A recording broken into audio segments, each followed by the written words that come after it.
Indian medical association म्हणजे IMA ने homeopathy डॉक्टरांच्या महाराष्ट्र मेडिकल काउन्सिलमधील नोंदणीला विरोध करत एकदिवसीय संप पुकारला आहे.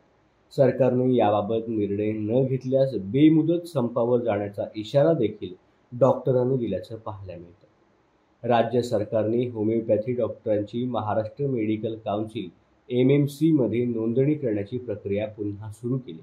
या प्रक्रियेला न्यायालयामध्ये आव्हान दिलं असून त्यावरती अजून कोणताही निर्णय आला नाही. मात्र तरीही सरकारने ही पाऊल उचललंय. मात्र सरकारच्या या निर्णयाला IMA ने तीव्र विरोध दर्शवलाय आणि त्यांनी आज एकदिवसीय संप नवी मुंबई या ठिकाणी केल्याचं पाहायला मिळालं. काय प्रोटेस्ट करतो? हां, हे प्रोटेस्ट बेसिकली ते होमिओपॅथिक डॉक्टर BHMS आहे, त्यांना 1 वर्षाची ट्रेनिंग देऊन त्यांना परत महाराष्ट्र मेडिकल काउन्सिलमध्ये रजिस्ट्रेशन करतात.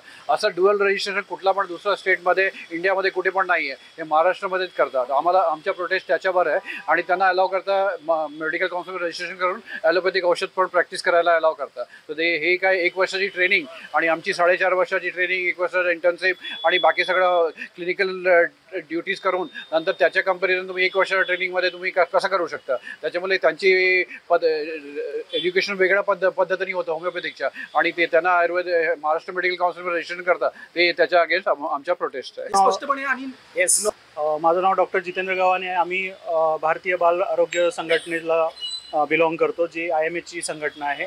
लहान मुलांच्या आरोग्यासंबंधित विचार कराल तर जसं सरांनी सांगितलं तसं या 1 वर्षाच्या क्रॅश कोर्सनंतर BHMS डॉक्टर जेव्हा लहान मुलांना ट्रीटमेंट द्यायला जातील तेव्हा डोसेसचे ॲडजस्टमेंट आणि त्याचे साईड इफेक्ट याचा विचार त्यांना जास्त होणार नाही, कारण त्याला सखोल अभ्यास केलेलाच व्यक्ती लागेल.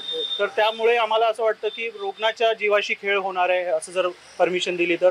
होमिओपॅथी डॉक्टर आहेत, होमिओपॅथी त्यांनी कोर्स केलेला आहे, त्यांचं वेगळं काउन्सिल आहे, तर त्यांनी होमिओपॅथी प्रॅक्टिस करावी. आयुर्वेदिक डॉक्टरांनी आयुर्वेदिक प्रॅक्टिस करावी आणि ॲलोपॅथी डॉक्टरांनी, कारण त्यामध्ये ते तज्ज्ञ आहेत. त्यामुळे नुसतं आपण कमी आहे डॉक्टरची असं म्हणून जे चित्र क्रिएट करतो, उभं केलं जातं, हे अगदी चुकीचं आहे. सेंट्रल गव्हर्नमेंटनी बऱ्याच स्टेप घेतलेल्या आहेत, जसं PG सीट वाढवलेल्या आहेत. UGचे मेडिकल कॉलेजेस प्रत्येक जिल्ह्याला 2-2 मेडिकल कॉलेजेस आता ग्रँट झालेले आहेत आणि आता संख्या अपुरी MBBS डॉक्टरची अजिबात राहिलेली नाही आहे.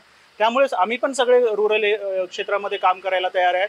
त्यामुळे ज्या व्यक्तीने जे ज्ञान प्राप्त केलं आहे त्यामध्ये त्यांनी प्रॅक्टिस केली पाहिजे असं आमचं मत आहे. आणि हा न्यायप्रविष्ट असताना असं सर्क्युलर काढणं हे गव्हर्नमेंटला बरोबर नव्हतं. न्यायालयाचा काय निवाडा येतो त्यानंतर त्यांनी डिसिजन घेतला असता तर एखाद्या वेळेस आपल्याला समजू शकलो असतो. पण घाई गर्दीमध्ये हा सर्क्युलर काढणं, 1 महिन्यापूर्वीच हा सर्क्युलर रद्द झाला होता, परत विदिन 1 मंथ त्यांनी परत काढला. हे कुठेतरी काहीतरी चुकतंय असं आमचं मत आहे आणि आम्ही प्रत्येकजण वेगवेगळ्या रजिस्टरमध्ये नोंदणी ठेवावी असं आमचं मागणी आहे.